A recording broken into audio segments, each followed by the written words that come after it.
Dapat ka nga ba mag-upgrade sa bagong Aerox SP netizens? Or ano nga ba ang pinakamagandang bili na Aerox? SP ba? Or standard version? Pag-usapan natin ngayong araw. Tara, isa ko netizens sa mga medyo nag-iisip kung mag-upgrade ba ako doon sa Aerox na special edition o kaya naman ay bibili ba tayo ng standard edition. Yun na lang talaga yung hindi ko nasusubukan ng motorsiklo na bilhin na. When it comes to test drive, nakakahiram-hiram naman tayo dati ng Aerox. Nagustuhan ko talaga yung Aerox version 2 before nung ma-test drive ko. Napahiram ako dati ni Sir Red Sweet Potato. Pero nagtanong-tanong din tayo sa mga ibang content creator kung kamusta yung feedback nila sa bagong Aerox. Isa sa mga natanong ko si Sir Mel, tinanong ko sa kanya kung okay ba na mag-upgrade ako sa bagong Aerox kasi hindi ko pa nasusubukan ito. Nanggaling na tayo sa NMAX, tapos ngayon currently meron tayong PCX 160. Hindi pa ito yung latest version. Version 2 pa lang ito. Nag-iisip din ako na mag-upgrade sa version 3. Pero sabi ni Sir Mel, kung galing ka sa isang touring na scooter which is NMAX at PCX, baka matagdagan ka sa Aerox kasi more on sporty si Aerox. So somehow stiff yung kanyang suspension. Kahit na given the fact na meron naman itong sub-tank or debaso na yung kanyang rear suspension, ay we can expect na mas stiff pa rin ito compared sa mga touring scooter. On the other hand, nung matest drive ko naman tong si NMAX Turbo, ay nagustuhan ko yung kanyang handling. Very nimble, very agile. Hindi na siya yung dating NMAX na nakilala ko kasi yung dating NMAX more on touring yung inihahatid niya. Actually, netizens, pwede naman ako mag-upgrade for the sake of the content and syempre for giving you information kung kamusta nga ba siya on how to own an Aerox dahil hindi pa nga natin yan nasusubukan. PCX, nakita nyo na sa akin. NMAX, nakita nyo na sa akin. So, I'm still trying to decide. Ang tanong, kung bibili ka naman ng Aerox, ano yung mas magandang kunin? Nung binuksan kasi ni Sir Mel yung Aerox SP, nakita ko na iba na po yung kanyang pinakapanggilid. If I'm not mistaken, parang wala nang bola yung kanyang pinakapanggilid. And it's something new sa market. So, we can expect na konti pa lang yung mga available aftermarket parts and accessories na pwedeng i-upgrade patungkol dito. Just give it a few months. I say at least 3 to 6 months. Sigurado, nagsilipanan at sobrang dami ka na makikita ng mga upgrades dyan. On the other hand, yung Aerox standard version, hindi ba kayo nagtataka kung bakit si Red Sweet Potato at saka si Kuya Mau, Kuya ni Motodex, ang binili lang nila is yung standard version, yung kulay puti. So nakikita ko na yung sense kung bakit. Kasi when it comes sa panggilid nito, netizens, you can still use yung nasa market na pang Aerox version 2 kasi hindi iba yung kanyang panggilid compared dun sa SP version na meron pang parang sensor, no? Kasi meron siyang Y-shift eh. So itong isang to, conventional yung nakasanayan natin na panggilid, pwede mong gamitin kay Aerox version 3 pero tong standard version, pwede mo siyang gamitin. And the good news is, sa mga naka-Aerox version 2, I think parehas sila ng swing arm, kaya pwede nyo pong i-convert kung sakali na magkakaroon na ng available na swing arm na mabibili, pwede nyo nang i-convert into disc brake yung inyong Aerox version 2. O diba? Panalo. Kasi kadalasan gusto nila yung design ng Aerox version 2. Hindi nila gusto yung drum brake na feature nito kasi medyo mahina nga naman. It will take some time, nakakailanganin mo magpalit ng brake shoe, pero iba pa rin talaga yung kapit ng disc brake. Ang tanging nakakalito lang talaga dyan is yung ABS. Kasi hindi pa nila ginawang ABS yung standard version. So marami, syempre, kung gusto nilang bumili ng premium na motorcycle sa ganitong category, they want it to be ABS na. Pero ang tanong dyan, saan ka ba nanggaling ng motorsiklo? Let's say for example ako, nanggaling ako sa first scooter ko na Musol i125, which is hindi naman yung naka-ABS. We can still be strategic kung hindi naman tayo kaskasero sa kalsada at hindi naman tayo kamote. You can still be strategic when it comes to braking, no? So dapat always use both brakes at hindi mo siya basta-bastang biglaan na lang. Unless syempre kung may tumawid, yan lang naman natin magagamit yan sa mga situation na ganyan. But if you're someone na medyo kalmado ka lang naman magpatakbo, controlled, medyo konti lang yung mga pagkakataon na gagamitin mo yung ABS. Ang katwiran naman ng ibang mga mekaniko na nakausap ko when it comes to ABS, pagdating sa long run, is mas mahirap daw yung pinaka-maintenance or mas magastos. Pero matagal na panahon yun. I owned a lot of ABS motorcycle naman, pero never ko pa na-encounter. Dumating na lang sa pagkakataon na papalitan mo na yung motorsiklo mo, hindi naman nagkaroon ng problema sa ABS. So still, ABS is still the best option talaga. Ang problema nga lang, malaki yung jump when it comes sa presyo at saka doon sa availability nung panggilid. Kaya iyan yung karamihan na dilema ng iba kung bakit hindi sila completely makapag-upgrade or di sila makaisip kung mag-upgrade ba sila sa Aerox SP or Aerox Standard or kung mag-upgrade ka ba at all. I might say, kung mahilig ka talaga sa motorsiklo and hindi mo makatulugan, you can go and upgrade. Pwede mo kasi ibenta yung current na motorcycle mo, especially kung fully paid na yan, and then you can add some more cash to upgrade to the newest version of Aerox. Pero, syempre, isipin mo rin yung paggagamitan mo. Okay, kagaya kami, content creator kami, we can upgrade for the love of the game, for the sake of information, ano yung mga pwedeng upgrades na ipakita sa mga new buyers buyers. So, it's a win-win situation for us. Meron kaming content, nakapag-upgrade pa kami ng bagong motorcycle, which is, syempre, happy sa pakiramdam kapag may bago kang motorcycle, di ba? Pero on the other hand, if given the fact na hindi naman tayo nagko-content ng mga ganon or hindi tayo motovlogger at all, super satisfied na ako. Noon pa lang naka-NMAX ako, ito pa lang naka-PCX ako. Actually, sa mga 125cc, that's why bumili nga tayo ng Bergman Street. Kasi super satisfied na ako sa performance ng mga ganong klaseng motorcycle. Ang hatid kasi ng mga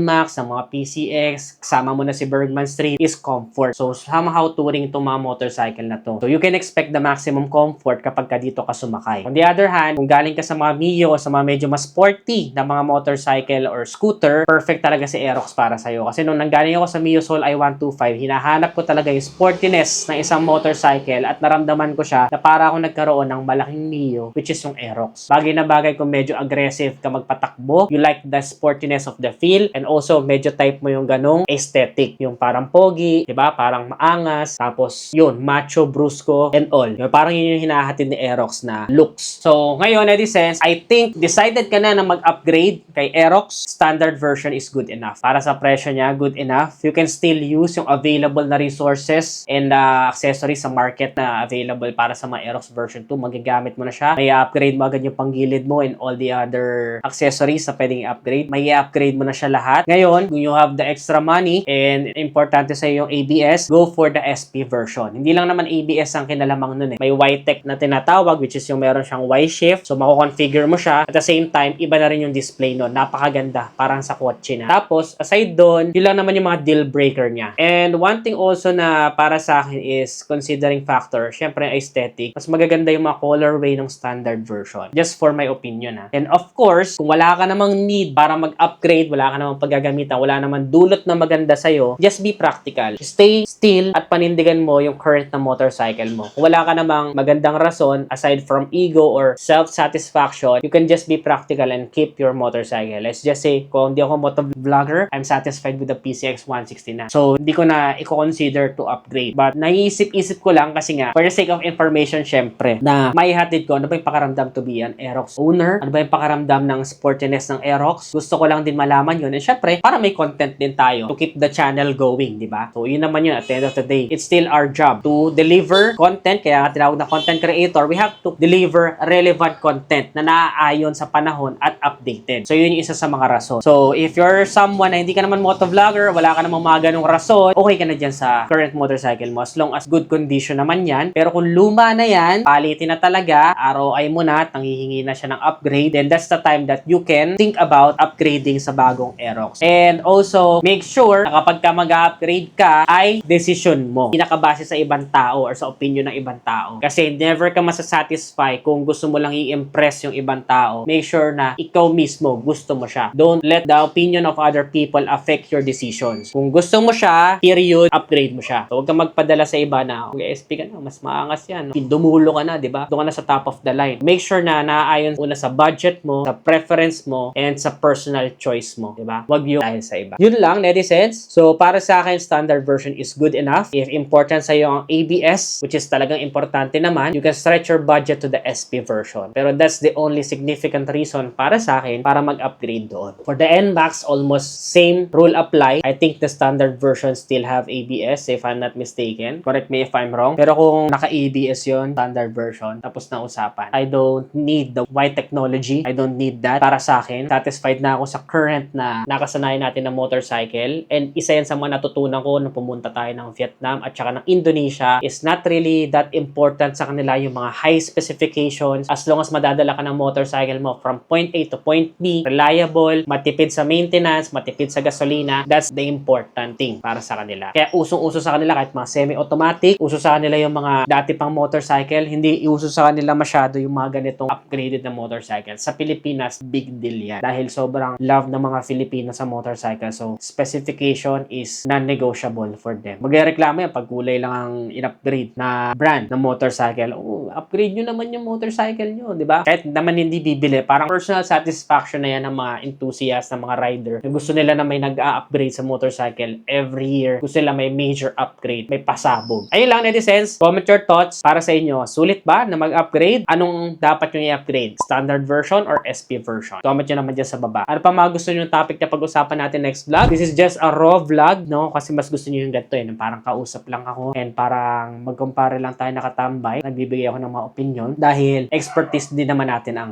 motorcycle. Right? Again, this is Ned Adriano. Give this video a thumbs up, subscribe. Always keep it cool, right safe always.